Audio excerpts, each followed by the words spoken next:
ZimboCash is a decentralized currency for Zimbabwe. Our heart and passion is summed up in a simple phrase, or a simple 2 words: sound money. We believe that money printing causes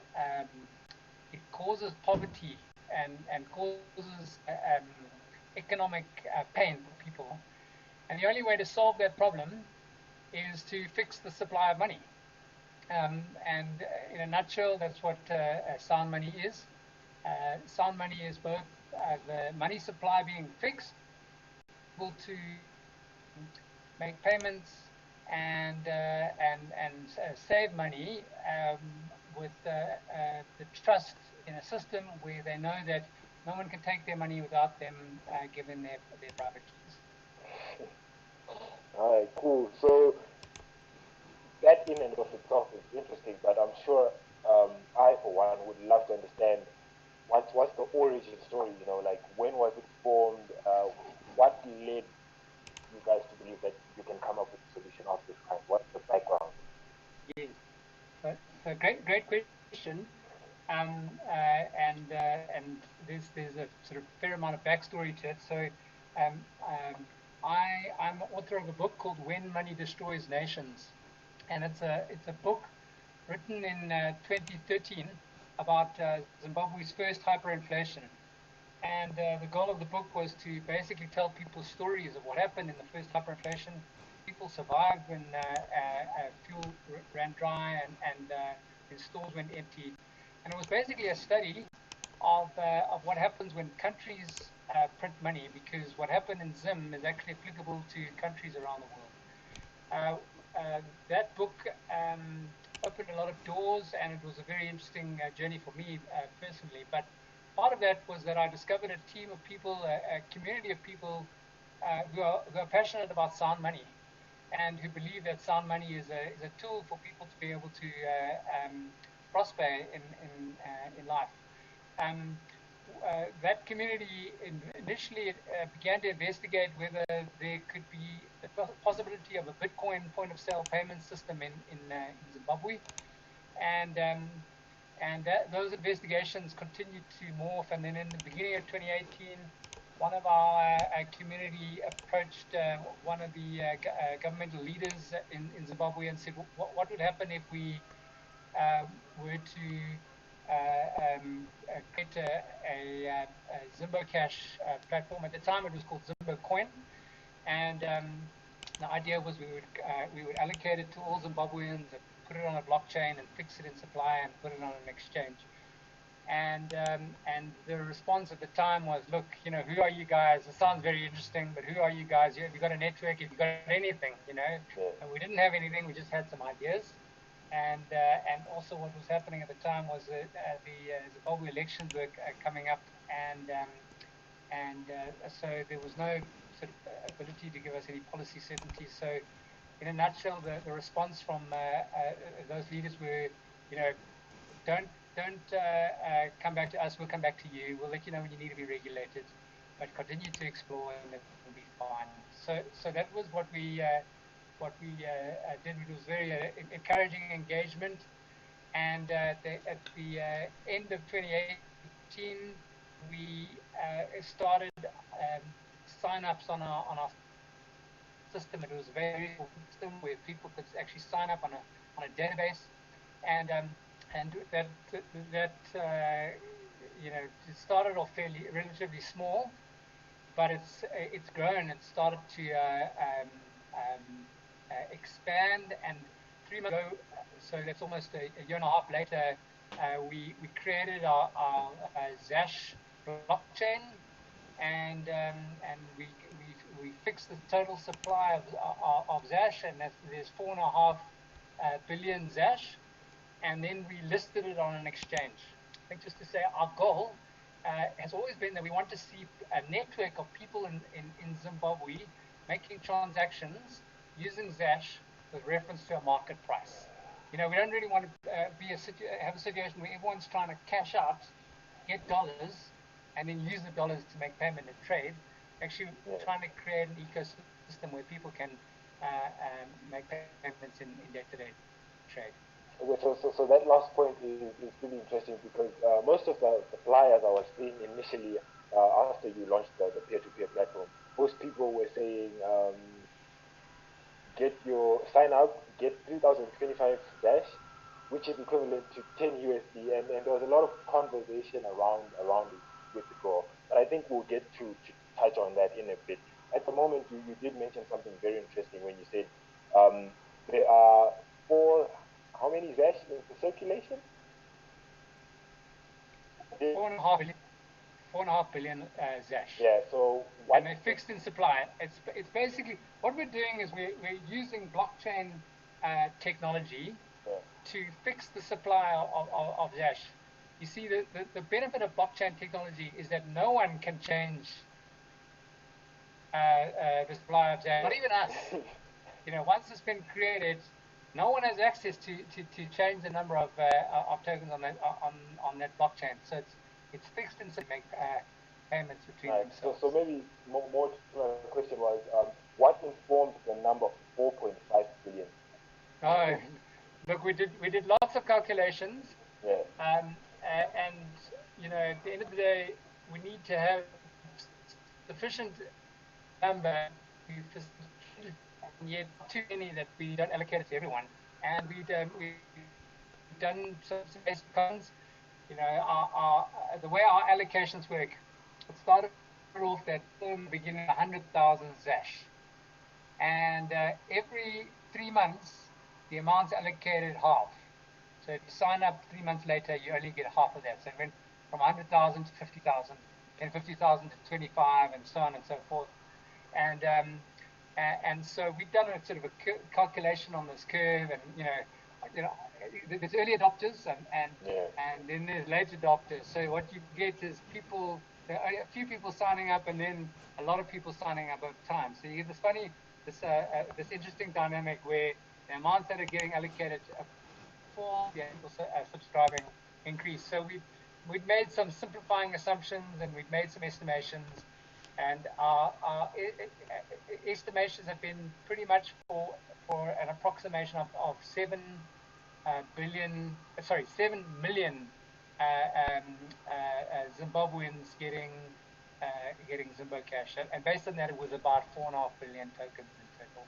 Okay. So I keep figuring out more follow-up questions because saying 7 million.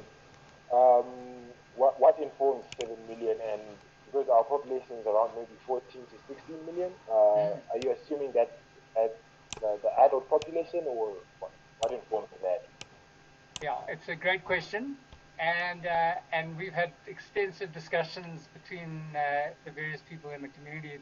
The bottom line is that you don't want to have too many.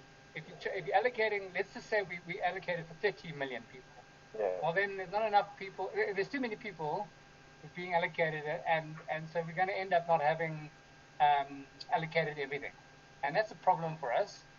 At the same time, we don't want to have too few because then we allocate everything too quickly and we don't establish the network effect. What we want to do is create this interesting tension between developing network effect and having scarcity, because there's an interesting psychological thing that happens when you don't have enough. Then people start to, if I can sign up at any stage and always get Zash, there's no problem. But if I don't sign up now and then I'm going to miss out, then you get this cultural phenomenon where people start getting things. That's when things go viral. Yeah. So we felt that 7 million was an appropriate number. It would give us appropriate penetration in Zimbabwe, and at the same time it would it would give us a base network from which people then can start trading on a day-to-day basis. Okay, now that's fantastic. So I've been hogging the mic. I don't know if Edwin and Valentine have any questions about to ask you as well. Not to the follow-up that you made, because you pretty much covered all those grounds, but the referral system that ZimboCash uses to get new users, I've seen some chatter online, people confusing it to pyramid schemes and all that kind of stuff. So just to dispel that for everybody, just to say that this is not what it is, it's something else. How would you explain that? Valentine, great question. And so your summary question is this a pyramid scheme? And our response, it could be, is it a pyramid scheme or is it a scam? Okay. Yeah. And our response to that is always, with scams, they require you to pay money up front, and then you'll get your benefit a little bit later. Okay. For us, we're not requiring anyone to pay any money up front. We don't want anyone's money. We want to create a money system. Okay. And so there's not any financial risk to people. Okay. I think the other thing to say with the pyramid scheme is that typically what happens is you put in money, and then every person underneath you that puts in money, you get a proportion of what they get. And that's not what we're doing at all. We have a system where we do want to refer. We do want referrals. So if you bring your friends, you'll earn 10% of whatever they receive and sign up. But it's not a pyramid scheme. It's just a simple referral arrangement. It's like any sales type function that you would have. I think just to say that there's not a lot of risk to people signing up. We want to create a thing where it's relatively free for people to sign up. We're nurturing the network effect, and we're getting scale by getting size, and the only risk that you have is waste of time in terms of putting your details and referring to other people. That's if it didn't work. If it works, you get value by the fact that everyone is being part of the system, and you're a part of an ecosystem of sound money, which is what we're actually really going after. Okay, that actually All right. because a lot of people were kind of confusing a little bit, but yeah, thank you for that. So I think a follow-up to what you just said there, people also are interested in knowing where you can use the Zash. So sort of like partnerships you've had with like marketplaces, or partnerships that you've had with other sellers or other shops that sell stuff, maybe the basic stuff. Are there any such partnerships that Zash has, or it's just people saying, hey, I think this thing works, so I'll be able to accept it for a certain product that I'm selling to you? The question is, have we got any vendors on the system? And the answer is no, we're not yet. There's a lot of science behind dual-sided networks. So this is called a dual-sided network. You need both buyers and sellers to come to the market, making payment at a certain price. And it's not just any normal dual-sided network. You need savers and investors, and you need buyers and sellers. So there's actually two levels of dual-sided networks that we need to be establishing. So just to say that there's quite a lot of science behind dual-sided networks, and the basic science is with two-sided networks, you need to subsidize one side. Okay, if you subsidize one side, then the other side will come because let's say, for instance, you're talking about sellers. Yeah. Sellers come to the market. Well, we're going to get a network of a whole lot of buyers.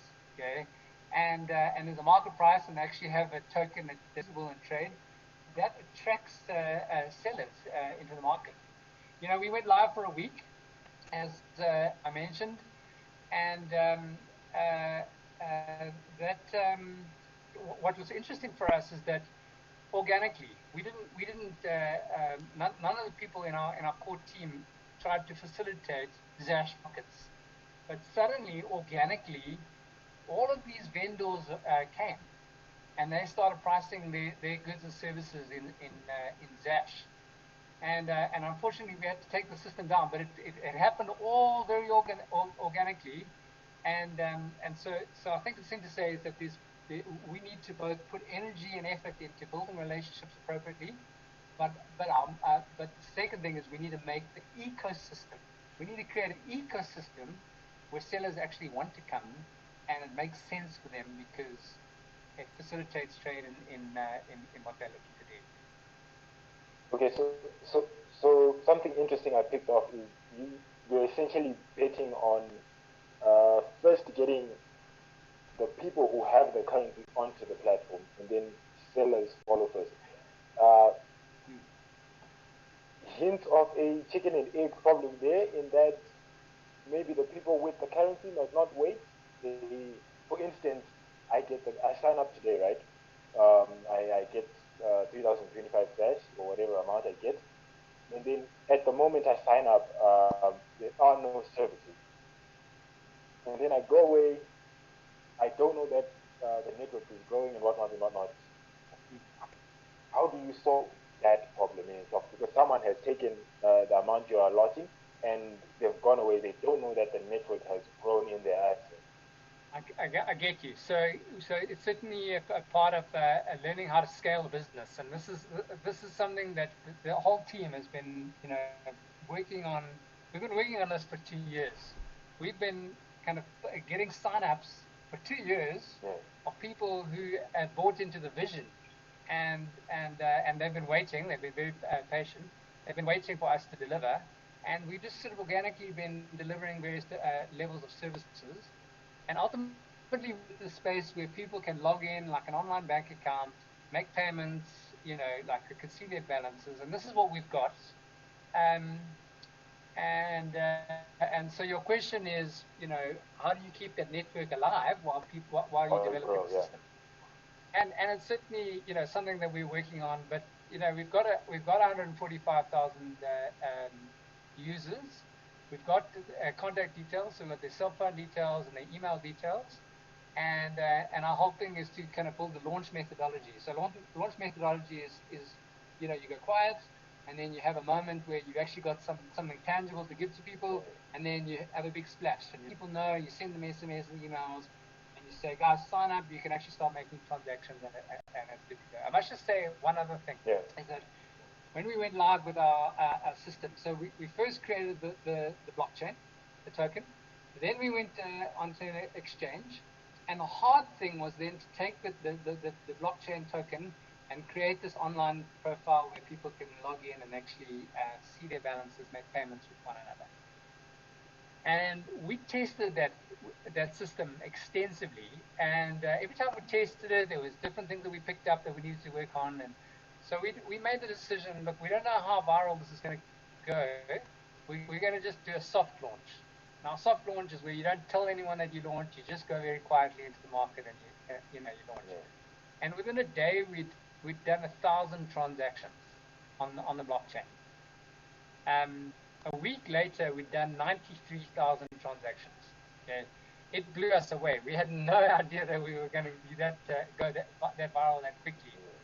I think the real answer to your question is when people are desperate for payment services and currency and payment services, they find a way to transact, and they look for things that will allow them to use sound money services. Okay, and so ultimately that's what we wanted to provide people: sound money services. And we believe that if we give a great service, a nice slick website that's easy to use, it's so simple even your mother could use it, your parents could use it. If we give that, people will come organically to the system. They'll remember their passwords, and they'll remember the email addresses that they used to sign up on the system, and then they'll come organically. No, that's all right. So as you were explaining that, you were saying when the payment system was up, which suggests it's down at the moment. So maybe let's get into that. Why did you take it down, and maybe when do you expect to have it up again? Okay, good questions. Why did we take it down? So what happened is we went live. So I think just the backstory is to say we're passionate about sound money, and we're passionate about solving the problem of a broken money and banking system in Zimbabwe. Okay, if we succeed, we believe that we can bring a blessing, no better word, to all Zimbabweans by creating an ecosystem where they rely that the money supplies. Okay, a centralized currency system, and every time we get to things, we've got to solve problems. And I know every person in the team has been getting problem eating fatigue. I eat problems every day, you know. Oh, there's this problem, and then there's this problem, and then there's this problem, and we're trying to do manage. We had thought that we could rely on. We had enough thought to validating the identity of people that come onto our system. And we had thought that we could rely on cell phones as a proxy for identity. Okay? We thought that people, because there's some form of RECA process in the background, that if they've got a cell phone number, that it's broadly indicative of a unique individual. But it turns out that people could 150 SIMs, bulk SIMs in a go on corporate accounts. And so after a week, multiple accounts, like, and we could pick it up. We could see it on our system. And there were actually some WhatsApp groups that had started trying to kind of hack our system. That people who were concerned about it had actually let us know and had shown us. And we just took the strategic decision that, as amazing as our system was, and it is really slick, it's really amazing, we just didn't have enough confidence in our validation network and in our validation system. We've effectively got two major pillars here. We're trying to solve two major problems. The first problem is a decentralized currency system to establish sound money, and the second is in a nation where there's a lot of where people don't have a digital identity, a solid digital identity. We need to actually create some form of profiles of people and validate the identity, and those are two things that we need to solve equally together. They are matched actually together, and if we don't solve the one, we don't solve the other. So we realized what we needed to do is take the system down and work on this particular pillar, and a lot of people were very unhappy with us. They felt that we should have left it up and down and continue to work on the technology. And then once we've worked on that technology, we'll put it up and get it up. Okay, yeah. So it sounds like the timeline is up in the air, I would say. Yeah, it's really difficult for us. You know, a lot of people are like, you know, we're customers and you need to give us kind of clarity. And the reality is you're not customers. And no one's customers here. You know, it's not like you're paying any fees or anything like that. We're a community. Okay, we're a community, and we're trying to solve these problems. And I'm going to tell you, it feels like we've ended with 30 to 40 different vendors, identity specialists, and it's hell of expensive. I mean, you can imagine, you know, 1 million people to sign off on. You can imagine, like, we would have to pay a validation fee per user. And for some of the large providers, it's $1 to $2 per validation that they would have on their platform. So you know, it's this crazy thing that we suddenly realized that we could probably go viral quite quickly. We could get 1 million people quite quickly, and then we'd have a very big validation expense. So our whole IT team is kind of working on kind of developing a snappy solution.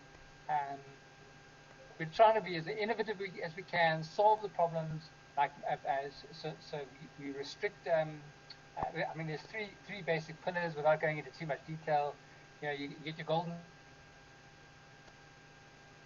source, so database, facial, kind of matching facial against identity document, and then there's analytics, and it's matching kind of analytical information to the data that we get. Finally, you know, what we want to do is actually get to the space where when people want to cash out onto the exchange, then they need to put in some form of fingerprint validation. But that's only if they want to cash out. If they want to use the system, then it's simple ID-able. I think just to say our heart is not to get all Nazi with identity, but it's to stop spam accounts, and it's to try and actually get something that's valid and useful for people to use. Because ultimately, vendors will only come to us if they know that someone can't just go create multiple accounts and like then spend money. Like real good services by just fudging the system and create. It's very similar to money printing, and it's something we want to move away from. So we've got to work on this identity solution. So the answer to your question is, it's probably going to be in the next week. We hope it's going to be less than a month. Please just give us grace. We're trying to solve big problems here, and our community, work with us to understand that, give an extra time to development. Okay, fantastic. So just before you go on, Valentine, just wanted to inform, I see we've got like 23 participants now. If you guys have any burning questions you want to ask, the chat is open. Just put them in the chat and then I'll ask them to Philip, or Edwin will ask, or Valentine will ask. And on that note, I need to put my phone. So Valentine, please take over. I wanted to ask you, how are you financing all of this? Because it seems like quite a big enterprise. So how are you able to facilitate all of this, as well as do the soft launch and then It's a great question, Duncan. And I think the thing to say is we're not some big corporate American or kind of European corporate that's rolling in some kind of service and exporting Zimbabweans, and that's it. Okay, we're community who are super at we're doing. And when we started, we had other people. A lot of them have like dropped off as they realized how intensely hard, how much hard work this actually requires, and how much so a lot of our team have been working full time for free, and that's not really sustainable, and so we've got other people in our team, and what we did was we raised an initial seed capital round. As we've grown quite quickly, that gets kind of eaten up quite quickly. So we're looking at doing a Series A funding round, and we're approaching various investors. I must just say that if this works, it makes money for it creates value. I think the better word is to say it creates value for everyone. Okay, so 80% of the tokens on the blockchain are for all Zimbabweans. Then there's a funding and a funding component to the remaining 20%. And I think the goal is to create value for everyone. Everyone gets value, and that's a good thing. But it's not your typical funding model. I mean, if you speak to most investors that we've spoken to say, like, explain to me what your model is. You're trying to create a decentralized national currency system, right? Like that sounds like audacious, Right. And it's not as simple. You just go and kind of roll out. You learn from the bank to fund.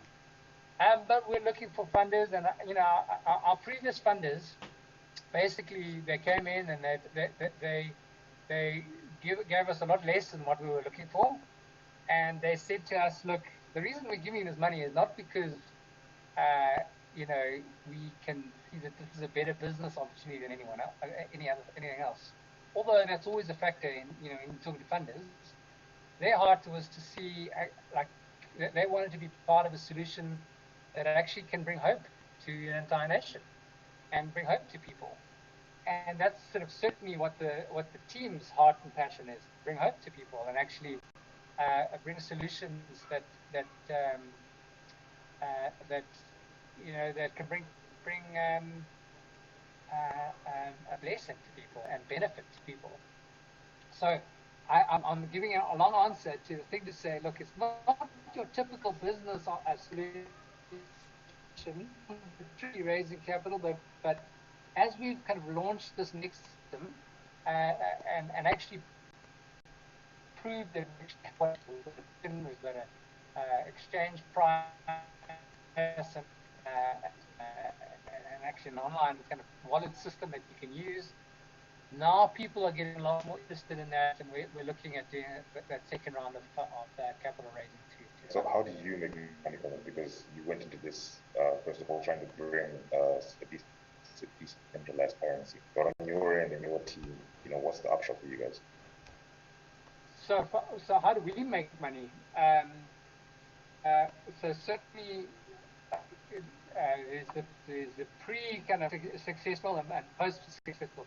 Pre successful, it's been pretty hard going in terms of working on sort of a passion project. A lot of it's been part time, but since for the last 4 or 5 months, everyone on the team, it's pretty much it. How does it work for us? We are. I mean, our goal is to create, as I said, an ecosystem. So there's some tokens reserved for the farming company, and then once you get a network of people using a token, there's a lot you can do that actually adds value to people. So I'll give an example. International companies cannot provide services to Zimbabweans, or find it very difficult to provide services to Zimbabweans for two reasons. One, Zimbabweans don't have appropriate banking connectivity. The entire banking system in Zim is disconnected from the world. And so we're trying to solve that problem. But the second is an identity issue. Is that, say for instance, a large insurer, South African insurer, wanted to come in and provide health services in Zimbabwe. They couldn't do it because they don't know that the person that they're engaging with actually isn't some Russian hacker. Okay. And so that digital identity component becomes quite important. So one of the services we've been investigating is whether we could create almost like a Facebook plugin. With Facebook, a lot of these companies, they say you can log in with Facebook. There's a little button that you can log in with Facebook. And we'd love to have it so that we can log in with ZimboCash and log in using the ZimboCash. So first thing, let's just use an example of an insurer. There's a large health insurer in South Africa that could provide health insurance in Zimbabwe as an example. And they could and they called Discovery, and they could put ZimboCash, sign in with ZimboCash. And by signing in with ZimboCash, the individual would control their account, but they could say, look, if you want to know my identity, you can confirm with ZimboCash that they have verified my identity, and then Discovery would pay a fee for that, and there would be this ecosystem. So you don't have to have these multiple rounds of identity validation or digital validation, as it were. Okay? I'm using an example. Another example could be if we create an ecosystem that's amazing in Zimbabwe of people using Zash in payments in day-to-day trade, then it becomes a really amazing remittance channel, because there's a whole lot of people trying to send money back to Zimbabwe, and you pay remittance fees are between 5 and 10% at the moment for people to send money back to Zimbabwe, and that's crazy. So if you create a kind of a Zash system in Zim and get it listed in the exchange in England or South Africa or Canada, wherever people are sending money back from, then you can really reduce remittance fees, and in that space, then we would be able to sort of get some additional fees. So the whole concept is, once you get a network of people, you provide value-added services on top of that network, and there's a lot of value that you can make in the process. I hope that answers your question. It doesn't, because I'm still on the point that you said this was a soft launch, right? To try and explore the market and see what you could do. So I want to ask, in this besides all the information and all the hurdles you have been able to navigate, money, and another part of that is, would you be at liberty to disclose your investors or people who have invested in ZimboCash? Yeah. So I think there are people in our team that are happy to be known, and there are people in our team that would prefer to be anonymous. And the funders are kind of basically family and of the core team, and they would prefer to be anonymous. Your question is how we made money so far. It's not like we've made money at the moment. We only make money when we succeed. Founding company had and initial investors had some tokens which they sold on the exchange, was to cover some basic expenses. It's not like there's substantial pool of cash swilling in the cash company. But we hope to get there. I mean, it's if you look at the Zimbabwe money supply in 2017, it was just over $8 billion. And the point is that, like, if you create a money system where you give to all people and that's in the hand of people, it's a lot of money. And then we participate. There's a question I got from the audience which might join. Before we move on, Valentine's just becomes when you do become a mainstream, what is the business model? How will you be making your money at ZimboCash? Yes. Okay. So I thought I'd answered that, but I'll kind of summarize it. There's a token allocation for the funding company. There's a transaction fee revenue. There's the identity as a service business potential, and then there's the value-added services, remittances. Ultimately, we'd like to get point-of-sale devices, debit cards, those sorts of things, and that's all built on top of that platform. Okay, apologies. So that means you might have said that when I had disconnected from the call. No problem. All right. Go on, Valentine. All right. I'll pick up a question from our viewers. He says, in respect to the principles of supply and demand, why has the ZASH lost so much value of late? An incredible 40.1% for the last 2 weeks alone. And as a community, how can we be sure that this will be a solid option long term, even without investing money into the business person accepting it as a risk? So again, it plays out to the whole how is ZASH immune to hyperinflation since we live in a hyperinflationary environment? Okay, so there's a few great points that that need to be talked to that you mentioned there. I think the first is the question: are you giving guarantees? What's your guarantee, Philip?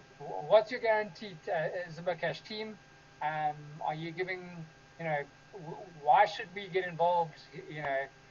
I think the thing is to say we're not giving any guarantees. We're trying this. We put our lives into trying to resolve these problems. And it's the people that are probably most at risk are the people that have been sort of sweating away trying to create the system. Okay, and so I think our whole view has been that we're not asking anyone to pay money, and because we're not asking anyone to pay any money, we're not giving any guarantees. Okay. However, we're relying on blockchain technology, the Tron network, and that gives us a very firm confidence that our money supply is fixed. Okay, and it uses a consensus algorithm called proof of stake. So your proof of stake gives you very good cryptography and a good confidence that our money supply is fixed. Okay. Why has the price been falling in the recent few days?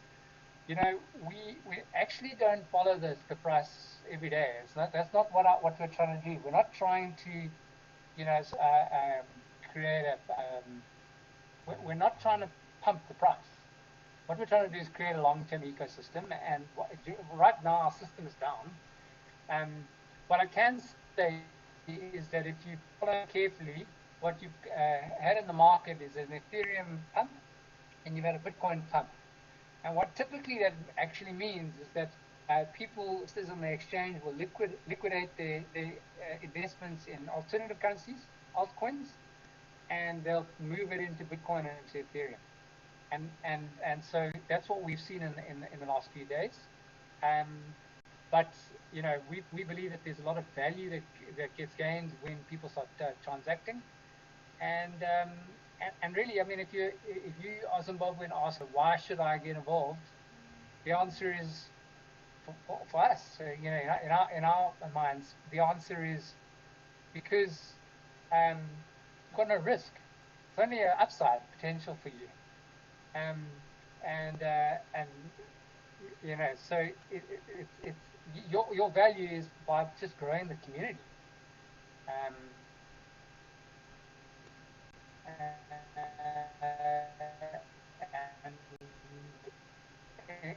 and any further guarantees that it's a speculative venture. It is so extremely audacious what we're trying to achieve, and yet we believe we can do it. And all we can give you is a heart, and our heart is for sound money. Our heart is to create a sound money system. It's unlike anywhere else in the world. Okay, and our heart is for Zimbabwe. We want to see Zimbabwe prosper. We want to see Zimbabweans prosper.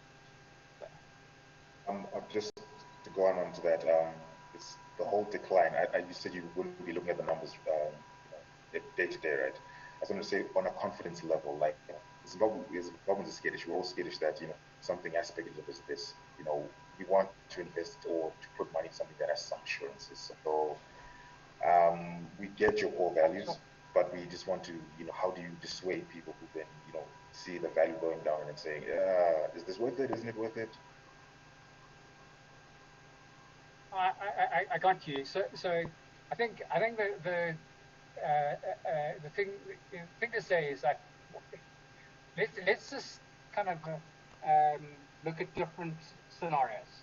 Okay, scenario one is we get it like outrageously successful. Okay? Outrageously successful. We establish some form of kind of who knows how big the network will grow, but let's just say we got to sort of a money supply on a national basis. So a decent money supply. I said don't say national basis. We're not trying to be exclusive here, but like used by many people within in the nation.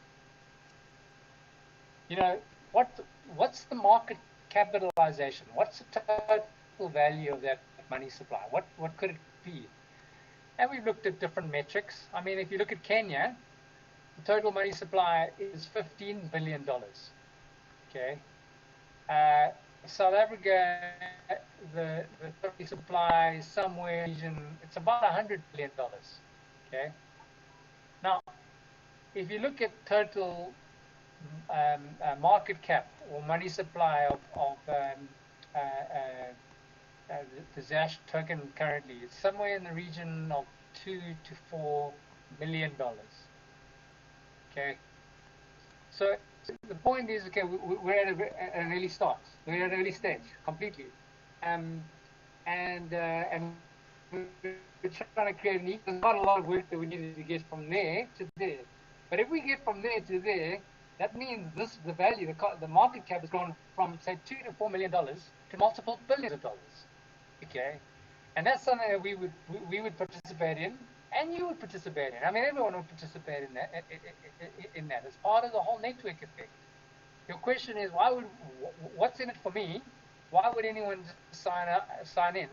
And the answer is because you've got very little risk, and you've got huge upside potential.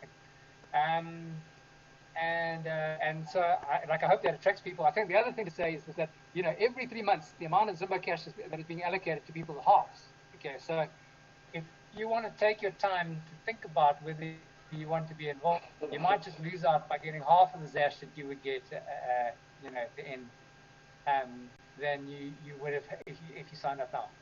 So very little risk, upside. We're not giving any guarantees. Ultimately, this is all built on how effective the network grows, and let's see where it goes. I think I hogged the mic enough. Let me move it along. Okay, so maybe we've got good one participant. Just a recap. On the call is Philip Haslam, Head of Communications at ZimboCash. The people fielding the questions are myself, Aaron Bingwa, Valentine Muhamba, and Edwin Chabuka, the editorial team of TechZim. So there's another interesting question from the audience. This is Ngaza Ting Fei, interesting name. But his question is, who regulates, no, not that one, sorry. Before that, there's another one by TKK. Was it not better for you to stop creation of new accounts than to stop transactions? It, That's from TK. yes, yeah. Thank you for the question, TK. Was it was necessary because we needed to analyze who was creating spam accounts, and so we didn't want to just allow the spam accounts to continue to coexist with the real accounts, and we needed to get a system which then everyone can rely on. I think just the other thing to say is that we're creating a long-term solution, and we've been working for the last 2 years on this, and we hope to continue to be working and building the system as it grows. We went live for a week, and people were very unhappy that we had to take it down. But you know, we're trying to create a system, you know, that'll be robust and it'll be up and running in the near future, and you'll be a lot more happy with us when you know you're comfortable that the network that we create is actually genuine. Okay, that's fantastic. I hope that answers TK. The chat is still open if you need more clarification. Then Gaza said, who regulates ZimboCash? Is it the central bank? If so, what laws are there to control cryptocurrency transactions in Zimbabwe? Yes, great question. I think the thing to say is that let's just zoom back. Let's just go back in history. So originally you had people making payments in gold. Okay, gold was the de facto money system, and gold didn't need to be regulated in a sense. People held it, and you know they used it in transactions. People were free to make transactions in gold. Then what happened was people started to deposit that gold into what became banks, but they were the goldsmiths, and the goldsmiths used to issue these currency notes or IOUs. So basically, you know, Valentine has deposited 1 gram of gold in this vault, and those pieces of paper began to be traded. But what began to happen was those goldsmiths started to create more pieces of paper than was defined by the system. Okay, and that needed some form of regulation. Needed some more to the current system where there is no gold, and it prints money, it gives it to the banks that print money, and then you know, and then everyone prints money. Okay, and then came along a cryptocurrency called Bitcoin, and Bitcoin relied on created this thing called the public blockchain. Now, public blockchain was very simply a database that no one could change. And it basically was saying, like, this is a self-regulating mechanism. And it's a self-regulating mechanism because no one in the system can create what kind of been designed by the system. It's a fixed money supply. That's kind of grown into a whole industry, and we've been able to take those principles and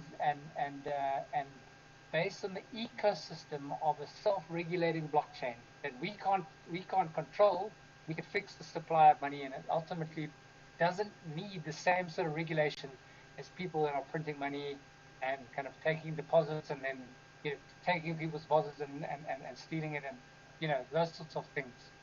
It's much it's the controls are built within the blockchain itself. Okay, I hope that answers Gaza. So another question I had was, sorry, can I just sort of add to that? Okay, you can go on. We in no way want to be creating a revolution or any of that sort of stuff. We actually want to work with the government. We've allocated 10% of the tokens. You know, when I say allocated, it's sort of in the like allocation process. 10% of the tokens are for the government, and part of the transaction fee. And actually, like, we actually think that this is something that doesn't. It's not something that anti-government. We welcome regulation. It's just that what's happened with blockchain is that blockchain has caught governments by surprise because they don't know how to regulate blockchain. It's very difficult to regulate. Um, and so we would welcome engaging with government to regulate this appropriately. We actually think that that the government is an important stakeholder, and if we can integrate it well, we can create a system ultimately blesses Zimbabwe.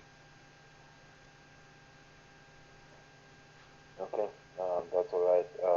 So you, in one of your previous answers, you mentioned the Tron network. So to the layman, to myself, what is the Tron network, and why did you choose to go with this, the ZimboCash?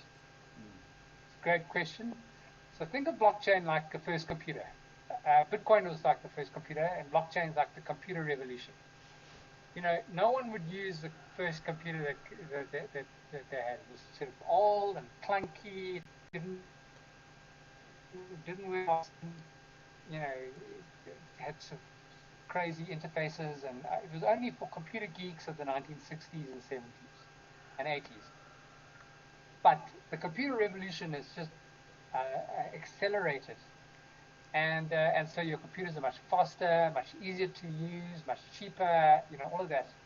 And so what's happened with Bitcoin was the first computer, and it's extremely slow and it's cumbersome, and you know, there's a whole lot of weaknesses with Bitcoin. We appreciate Bitcoin, we love Bitcoin, but there's several different technologies that have been on top of the concept that Bitcoin pioneered.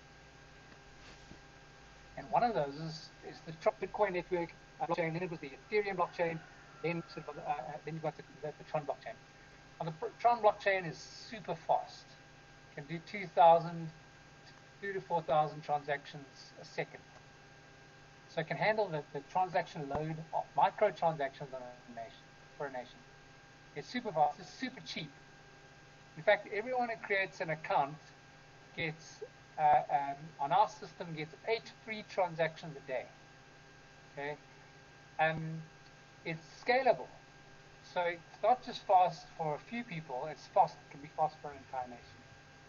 It's got use cases, and for our cases, it's relatively cheap to create accounts. The blockchain companies, they charge $1 per account, and if we had to get 1 million accounts, then we would have $1 million expense. So you know, those are the kind of high-level reasons why we decided to use Tron rather than any other blockchain. Okay, you did mention the issue of um, validation and the cost behind it. Also, okay, fair enough. There is a person with their hand raised. I assume that is a question. You can just put it in the group chat. Um, but okay, I will unmute you. And so this is Shepard. Shepard, I can't see your surname. Sorry, Shepard, but okay, your hand is not raised anymore, so I assume you do not have a question. Okay. I don't know, Ed and Valentine, any question before I proceed? I was on your point about working with the government. Like, what kind of background have you done on that? How much involvement do you want from them? Is it going to be a partnership, or is this are you going to use them as a vehicle to facilitate it to go nationwide? It's a great question, and I think, you know,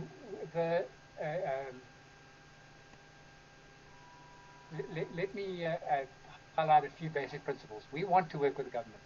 Okay, we don't know what it looks like engaging with them directly. We have a few important principles. The first is that, you know, that the ZASH system is fixed in supply. Okay, we can't even change the number of tokens that is created by the system, and so that's a basic foundational principle. Second is that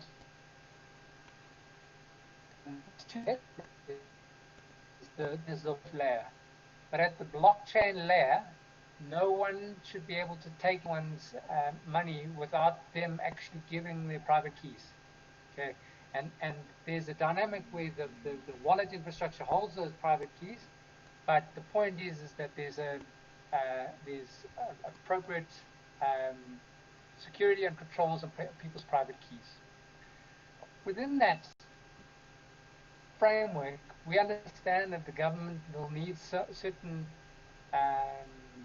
concessions and compromises, and we'd love to engage and have that conversation. We don't know what that starts off as a conversation, and it starts off with us taking the position that we want to honor people as we come. We're not trying to create a revolution, as I've said. We actually want to build relationships, and let's see where it goes from there. Maybe have a question.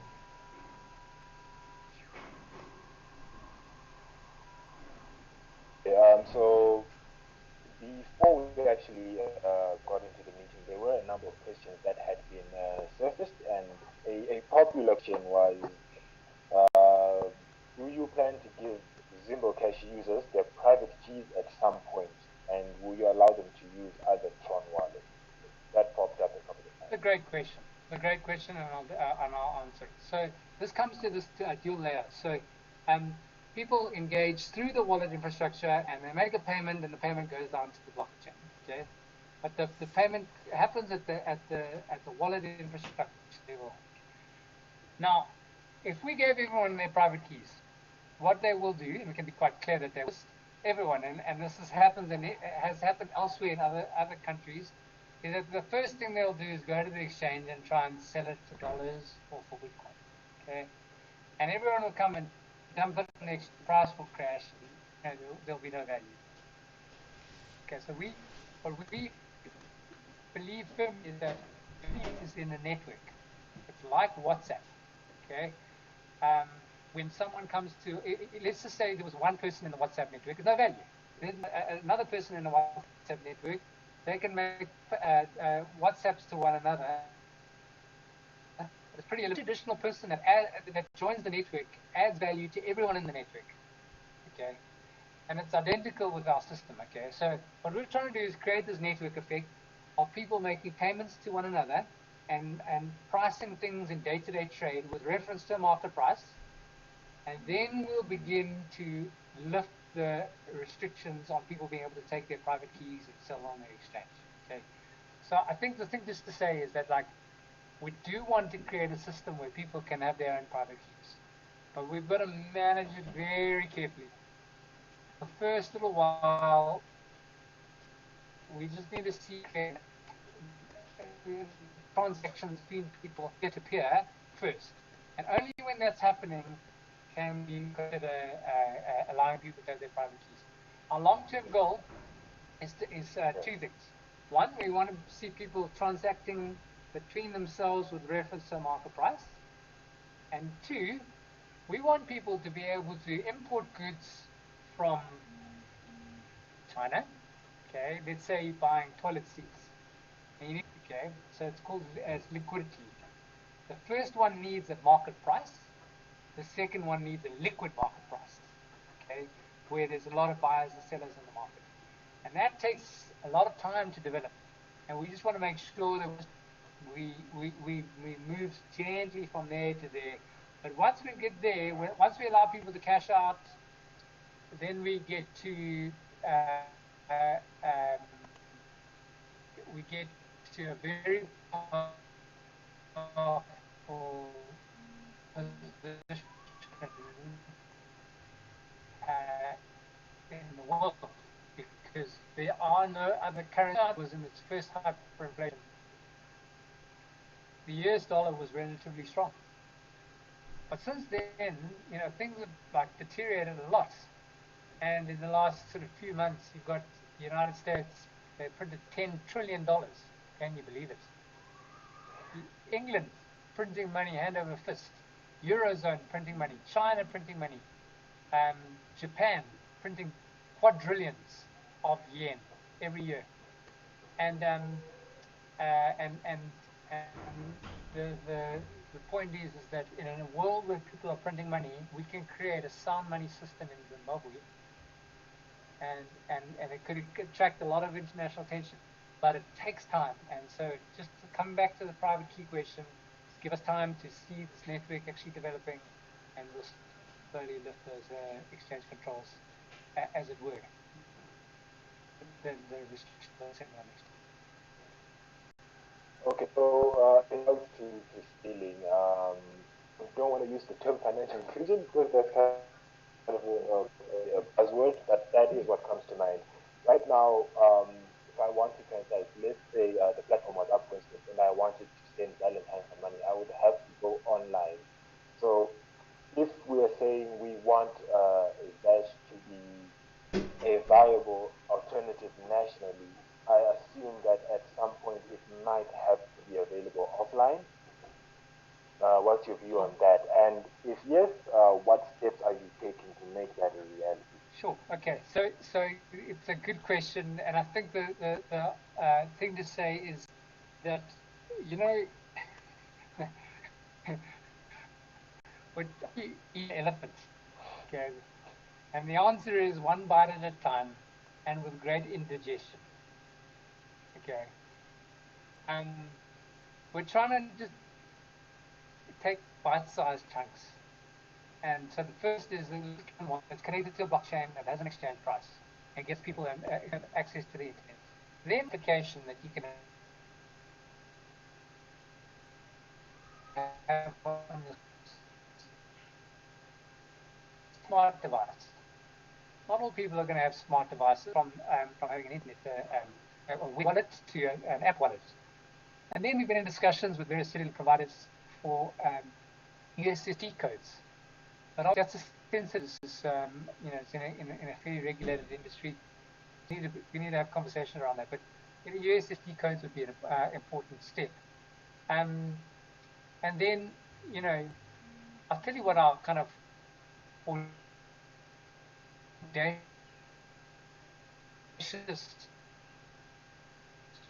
long-term vision is. Our audacious long-term vision is to be able to give people a debit card with their accounts, and you can swipe them. And ultimately that you can get prepaid debit cards, that you could verify the check that it had the same amount that was on the blockchain, and the prepaid debit card.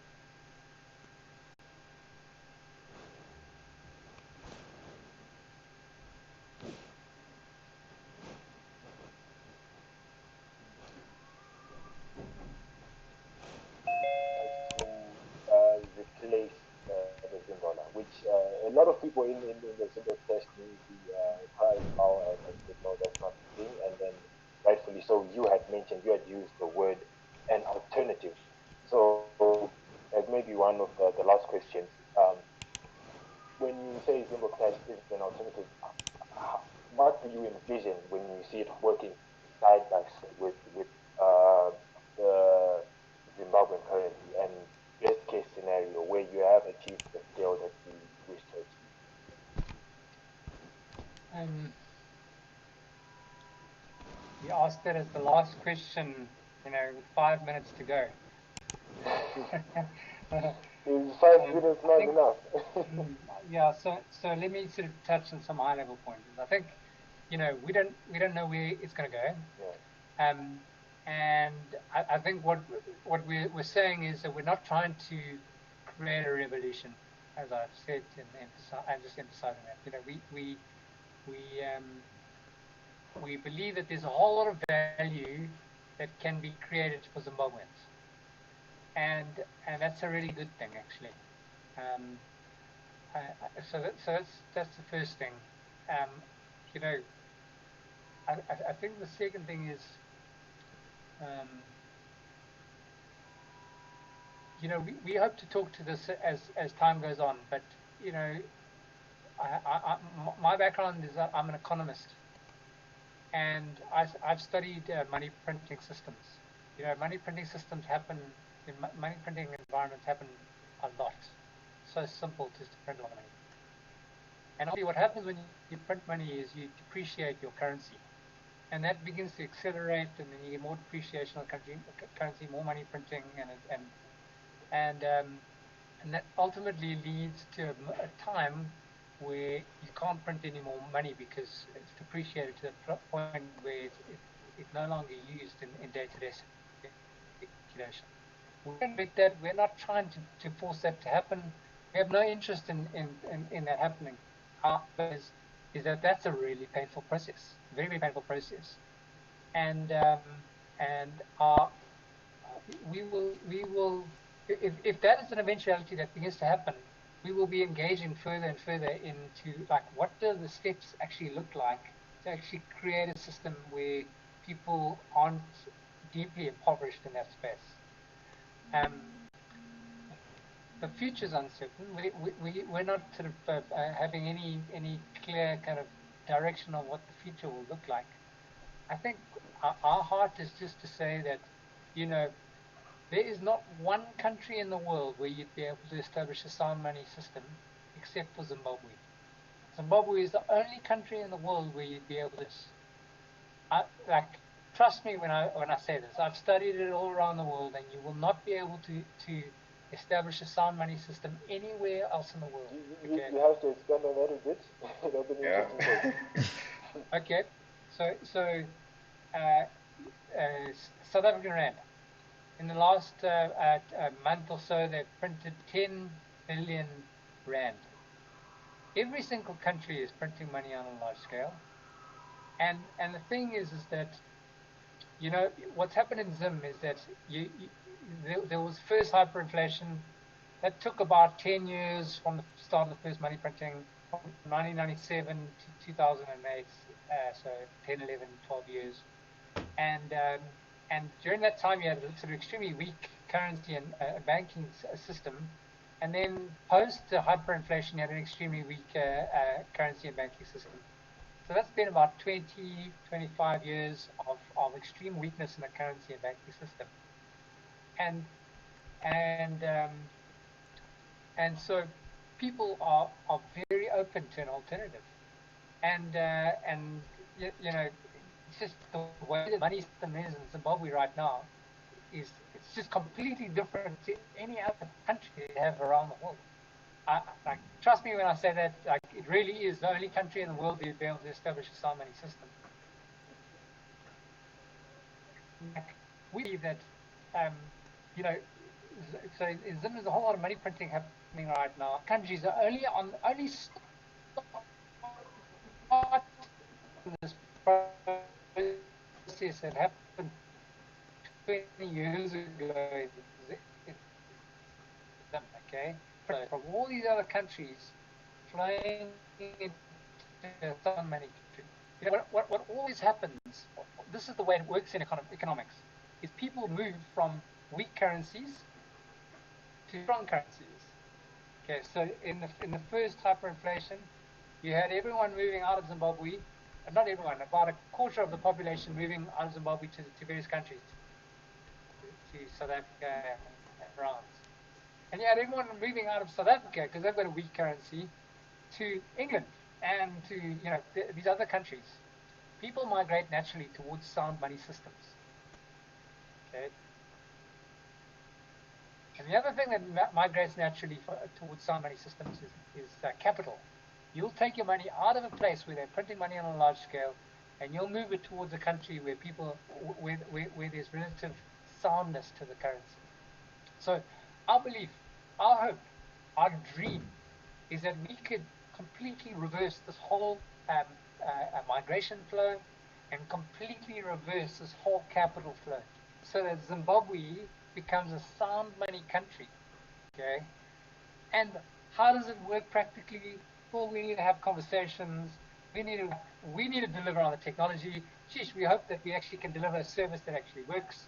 But if we deliver on this service, we actually can create a sound money system in a world where people are printing money on a huge scale. And you might just find that Zimbabweans start migrating back to Zimbabwe, and you get these capital flows coming back to Zimbabwe, and in this kind of weird twist of like moment, like a twist of fate, it's a destiny moment. Zimbabwe could become a banking center.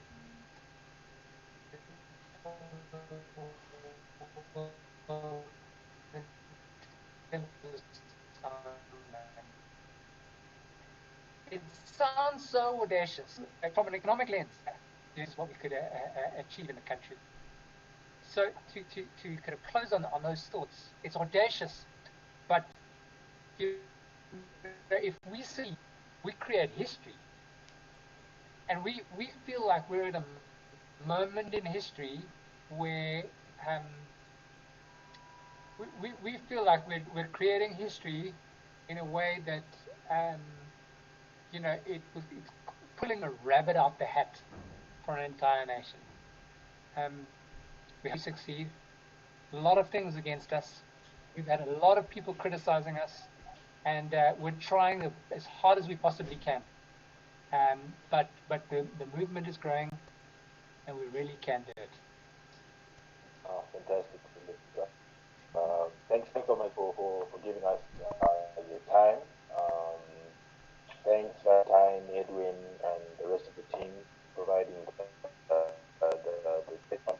And thanks to the almost 30 participants that have given us the year. That's fantastic. Thank you so much. Yeah, that's it. Philip, all the Thank you, Farai, Valentine, Edwin. All the best at TechZim. Thanks for the exposure. And we look forward to talking and working with you going forward. fantastic.